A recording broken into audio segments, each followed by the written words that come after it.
be scared of the deck. If you're scared of the deck, you shouldn't be on it. Most of them are fearless. The first time I went on the flight deck, I was scared to death. I was 18 years old, just out of high school. It was like in The Wizard of Oz, I wasn't in Kansas no more. This is some of the most dangerous 4.5 acres under American control. A floating airport packed with 85 warplanes. First time I was up there, I was scared of getting sucked up into an airplane. I was scared of getting blown down by airplanes. I was scared of getting burned by the exhaust. Standing in the wrong spot, maybe getting run over by an airplane. Aircraft all over the place. Launching, recovery. It put a lump in my throat, a lump in my crotch. It was great. Airplanes are flown onto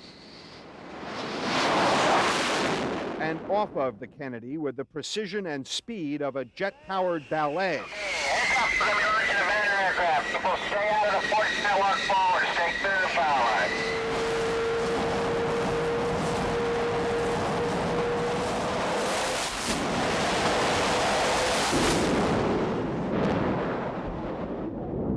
Right now, nobody else crossed the landing area.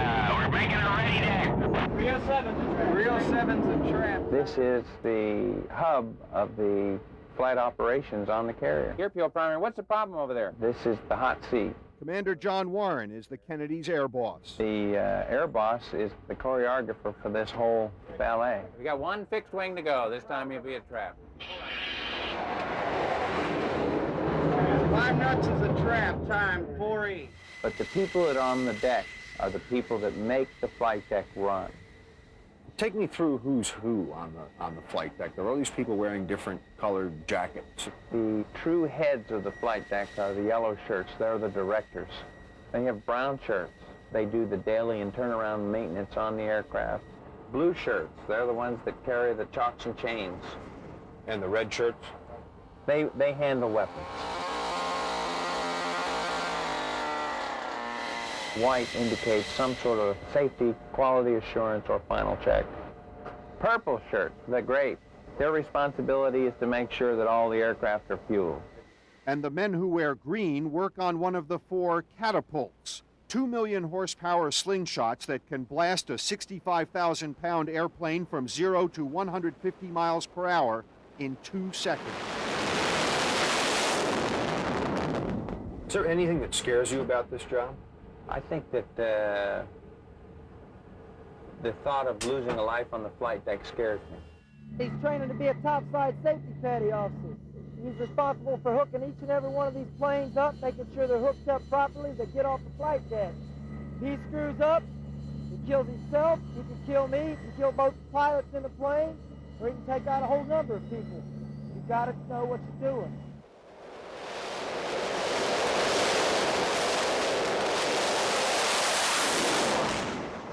What can happen up here? Just about anything you can imagine. Lieutenant Tom Stubblefield is a shooter responsible for firing aircraft off the catapults. The A-7 has a very low intake, as you can see, and you have to stay fairly far back from it to avoid becoming a piece of mincemeat. It's a people eater here. Is that what they call it? Yeah. This will It'll suck eat you up. suck you right in Believe here? it. You better believe it. I've seen it with this type of plane. The guy was just walking around the flight deck nonchalantly and walked right in front of one, and it sucked him right up. The guys on the deck call it red mist. Mike Terry is one of Stubblefield's men. You saw that happen? Yeah. And he just went right... Went right in. Last thing he seen was his feet going through. Wow, what did you think? I thought, oh God, I got sick. You know, especially when you see him come out the back end. What happens then? They'll clean it up, and we'll start right back up. We still got a job to do, so we're still going to do that. Okay, on the FOD walk down. I need your help today. Guys, move down. Let's go. Let's go. What is everybody doing? They're engaged in the morning ritual called the FOD walk down. What's FOD? FOD is the acronym for Foreign Object Damage, and it's basically anything that's out here that's not supposed to be out here. At least 2 or 3 people checking the scuppers all the way down and around. So, I mean, this is serious business. That's very serious business. We lost a jet aircraft engine the last time we were out here. I mean, there's several $1 million you're talking about. And we lost it to a bolt that big. That's our call. What are we going to see this morning? Today is going to be a series of launches starting about 9:30 in the morning. We'll run through to midnight. We're going to come out here, start the aircraft. There'll be people running all over the place. Aircraft will start to taxi. These jet blast deflectors will go up and down. We'll put them on the catapults as they get there, set up for launches, and we'll send them flying. It's going to be rock and roll up here, huh? Oh, yeah.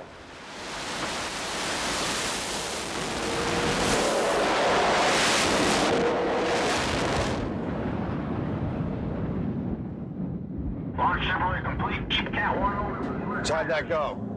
What, that went pretty damn well. Everybody that we started with is still here. Yeah. See, normally you'd say, gee, you guys make it look easy, but you don't. Well, it looks tough. It is tough.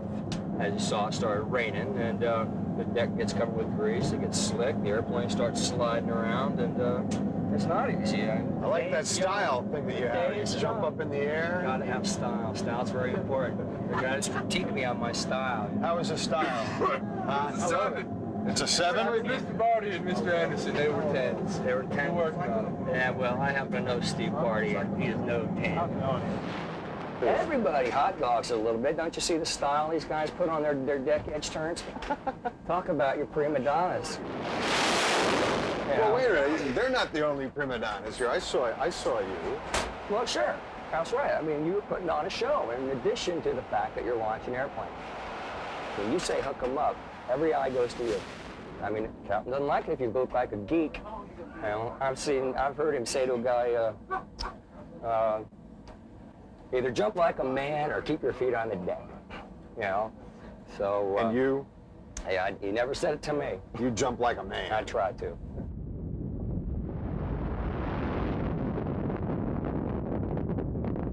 Every time a plane leaves, we did it. You know, we created that event. The pilots fly it. Pilots fly it, but they're just secondary. They're not flying if we're not doing our job. 80% of the people out here work 12 on, 12 off. We'll work 3 days solid and still launch the next day. Be nasty, stinky, dirty. Then you go down to eat at the mess decks and you just watch them clear out. They get out of your way. We got attitudes after 3 days. It's an experience. You know, it's a lifestyle. It's something you adapt to it. Between launches, most of the guys come in, they catch some sleep. They just anywhere that's comfortable. This is our life, 24 hours a day.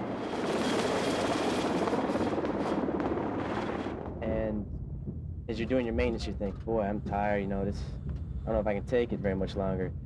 But then Heads up on the street. Heads up on the street. you get into a launch and you're like, your adrenaline starts pumping, and you're just loving it. We just got a green beacon. The shooter just gave the signal to hook up. The old back man down here is saying, take attention, they're taking attention on the aircraft. They're coming out with thumbs up. The shooter has control. It's exciting. I mean, you can get hurt doing it, and that's, people like that. Watching for him to launch. He goes to zone 5 afterburner. Let's face it, why do people drive race cars? Or climb mountains or jump out of airplanes? Just to get that little emotional lift, I guess. I don't know. It makes life worth living and doing. And I mean, danger is something for you? It's something for everybody. I mean, you know, the feeling that you've cheated death again is a good one. See, I'd imagine some people are watching you now thinking that man is stone crazy to do that for a living. Well, are you crazy? I don't think so. I hope not.